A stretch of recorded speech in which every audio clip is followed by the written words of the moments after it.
Now, for Sudan, that's what because we told them from the 1960s, when I was at university with John Garang, we were in the same university with John Garang, and when we, the problem of Sudan, of again emphasizing sectarianism. So the politics, which was the same like the politics here, the politics of identity, of religion, of tribes. In the case of Sudan, they also say Arabs and Africans. And for us, we told them that that ideology is pseudo-ideology.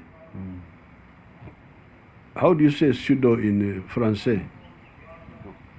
Huh? Pseudo. The same? False. This is a pseudo-ideology. So, I went to Khartoum. Of identity. What do you call identity in Arabic? I asked them. They said Hawiya. Hawiya, yes. That identity in Arabic is Hawiya. Hawiya, yes. I said, okay. Then what do you call interests? They said Maslaha. Yes. I said, okay. Now, we, our student movement of the 1960s, insisted on maslaha of the people. And we rejected the politics, ideology of Hawiya. And I thought they had listened to my point. But maybe it was a bit too late, because in Sudan, they have been going on with that Hawiya, until Sudan broke up between North and South. Now even the remaining parties in trouble.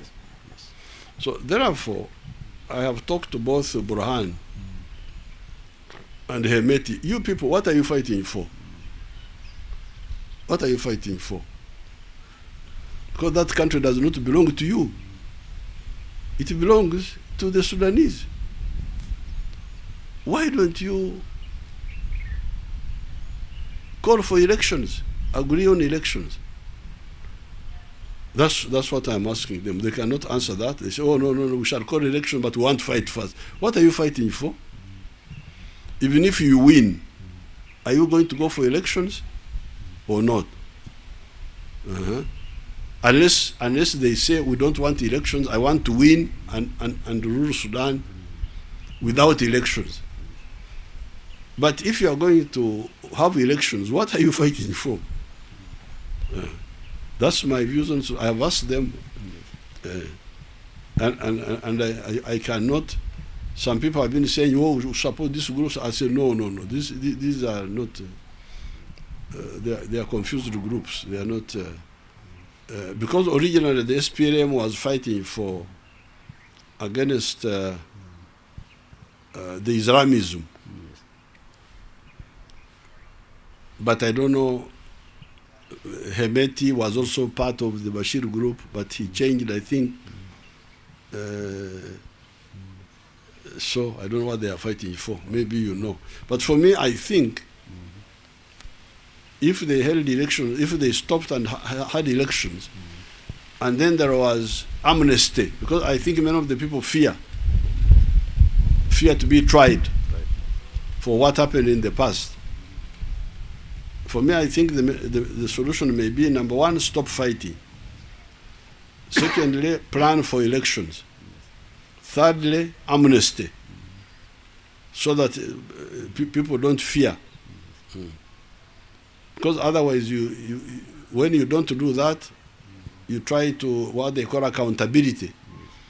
You end up like Libya, like Iraq, the followers of Saddam Hussein, the Ba'ath Party. For me, I think they should. Here, that's what we did, because we forgave the followers of Idi Amin, the followers of the other regime. If we had insisted on that, we would have generated a big refugee problem, because many people were involved with Amin, with Obote. So if we had what these armchair revolutionaries talk about, accountability, I would have created a refugee of maybe 500,000 people to run away. Who would stay there, fearing to come back, then start organizing. That's why Uganda does not have a refugee problem. We have got many diaspora now, living in Canada, in the USA, but they changed from being refugee to diaspora. They come back. They are sending us a lot of money to their families. So that's why I think Sudan, for me, I propose to them 3: stop fighting, plan for elections so that the people of Sudan take over their country, because it belongs to them. It doesn't belong to you. Number 3, for amnesty. Don't try to say, oh, you did this, you did that, because that's what I think. Me, in my tribe, we are cattle keepers. We are people of cows. But if you talk about prosperity, if you ask the question, what can bring prosperity to my tribe?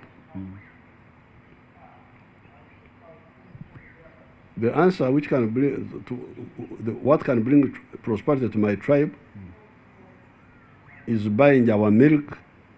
Somebody buys our milk. Somebody buys our beef.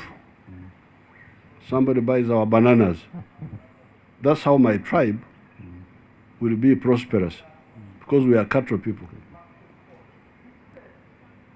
But my tribe cannot support my prosperity. Why? Because I have milk, they have milk. They don't buy from me, I don't buy from them. We have the same products.